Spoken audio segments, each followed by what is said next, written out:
ರಾಧೆ ರಾಧೆ ಸ್ನೇಹಿತರೆ, ನಿಮಗೆಲ್ಲರಿಗೂ ನಮ್ಮ ಚಾನಲ್ಗೆ ಸ್ವಾಗತ. ಸ್ನೇಹಿತರೆ, ಈ ವಿಡಿಯೋದಲ್ಲಿ ಭಗವದ್ಗೀತೆಯನ್ನು ಅತ್ಯಂತ ಸರಳ ಭಾಷೆಯಲ್ಲಿ ವಿವರಿಸಲು ಪ್ರಯತ್ನಿಸುತ್ತೇನೆ. ಸ್ನೇಹಿತರೆ, ಮಹಾಭಾರತ ಯುದ್ಧದಲ್ಲಿ ಭಗವಾನ್ ಶ್ರೀಕೃಷ್ಣನು ಅರ್ಜುನನಿಗೆ ಉಪದೇಶ ಮಾಡಿದ ಗೀತಾ ರೂಪದಲ್ಲಿರುವ ತತ್ವಬೋಧನೆಯೇ ಭಗವದ್ಗೀತೆ. ಇದು ಹಿಂದೂಗಳ ಪವಿತ್ರ ಗ್ರಂಥ. ಭಗವದ್ಗೀತೆಯು 18 ಅಧ್ಯಾಯಗಳನ್ನು ಮತ್ತು 700 ಶ್ಲೋಕಗಳನ್ನು ಒಳಗೊಂಡಿದೆ. ಸ್ನೇಹಿತರೆ, ನಿಮಗೆ ತಿಳಿಸುವುದಾದರೆ ಹಿಂದೂಗಳ ಧರ್ಮ ಗ್ರಂಥಗಳು 4 ವೇದಗಳು, ಉಪನಿಷತ್ತುಗಳು 4 ವೇದಗಳ ಸಾರವಾಗಿದೆ ಹಾಗೂ ಭಗವದ್ಗೀತೆಯು ಉಪನಿಷತ್ತುಗಳ ಸಾರವಾಗಿದೆ. ಅಂದರೆ ಎಲ್ಲ ಧರ್ಮ ಗ್ರಂಥಗಳ ಸಾರವಾಗಿದೆ. ಅದಕ್ಕಾಗಿಯೇ ಭಗವದ್ಗೀತೆಯು ಹಿಂದೂಗಳ ಸಾರ್ವತ್ರಿಕ ಗ್ರಂಥವಾಗಿದೆ. ಭಗವದ್ಗೀತೆ 1ನೇ ಅಧ್ಯಾಯ. ಭಗವದ್ಗೀತೆಯ ಮೊದಲ ಅಧ್ಯಾಯವನ್ನು ಅರ್ಜುನ ವಿಷಾದ ಯೋಗವೆಂದು ಹೆಸರಿಸಲಾಗಿದೆ. ಕುರುಕ್ಷೇತ್ರದ ಯುದ್ಧ ಭೂಮಿಯಲ್ಲಿ ಪಾಂಡವರು ಮತ್ತು ಕೌರವರ 2 ಸೈನ್ಯಗಳು ಪರಸ್ಪರ ಮುಖಾಮುಖಿಯಾಗುತ್ತವೆ.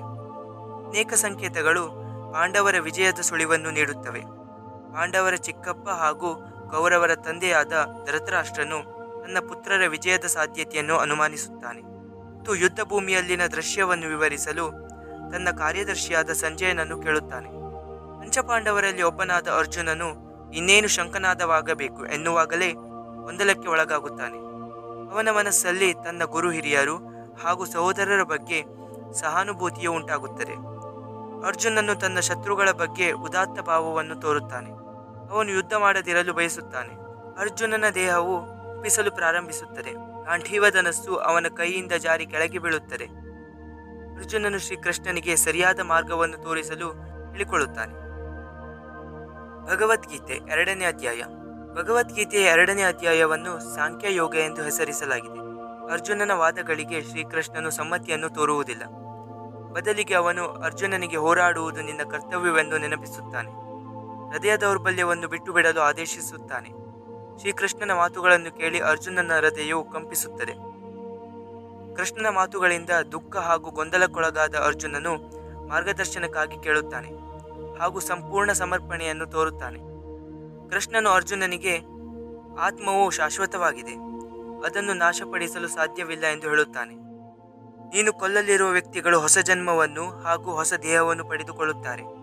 ಹೇಗೆ ಮನುಷ್ಯನು ಹಳೆಯ ವಸ್ತ್ರಗಳನ್ನು ತ್ಯಜಿಸಿ ಹೊಸ ವಸ್ತ್ರಗಳನ್ನು ಧರಿಸುತ್ತಾನೋ ಹಾಗೆಯೇ ಆತ್ಮವು ಹಳೆಯ ದೇಹವನ್ನು ತ್ಯಜಿಸಿ ಹೊಸ ದೇಹವನ್ನು ಪಡೆದುಕೊಳ್ಳುತ್ತದೆ. ಹಾಗಾಗಿ ನೀನು ಶೋಕಿಸುವುದು ಸರಿಯಲ್ಲ ಎಂದು ಹೇಳುತ್ತಾನೆ.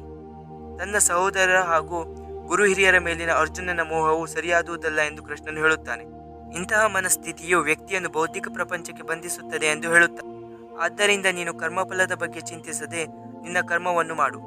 ಆಗ ನೀನು ಯಾವುದೇ ಪಾಪಕ್ಕೆ ತುತ್ತಾಗುವುದಿಲ್ಲ ಹಾಗೂ ಈ ರೀತಿಯಾಗಿ ಹೋರಾಡುವ ಮೂಲಕ ನೀನು ಹುಟ್ಟು ಮತ್ತು ಮರಣದ ಚಕ್ರದಿಂದ ಮುಕ್ತಗೊಳ್ಳುವೆ ಮತ್ತು ಸ್ವರ್ಗವನ್ನು ಪಡೆಯಲು ಅರ್ಹನಾಗುವೆ ಎನ್ನುತ್ತಾನೆ.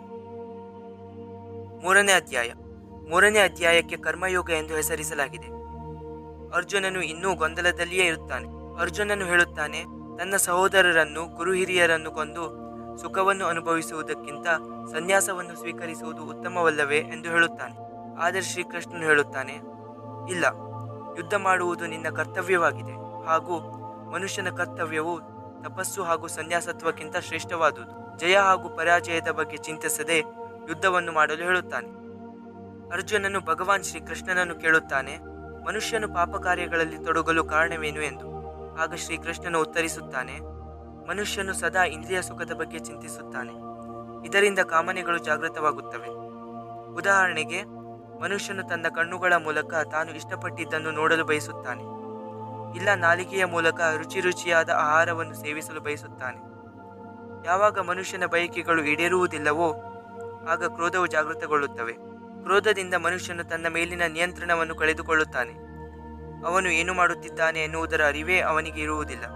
ಅವನ ಸ್ಮೃತಿಯು ಮಂದವಾಗುತ್ತದೆ, ಅವನ ಬುದ್ಧಿಯು ನಾಶವಾಗುತ್ತದೆ.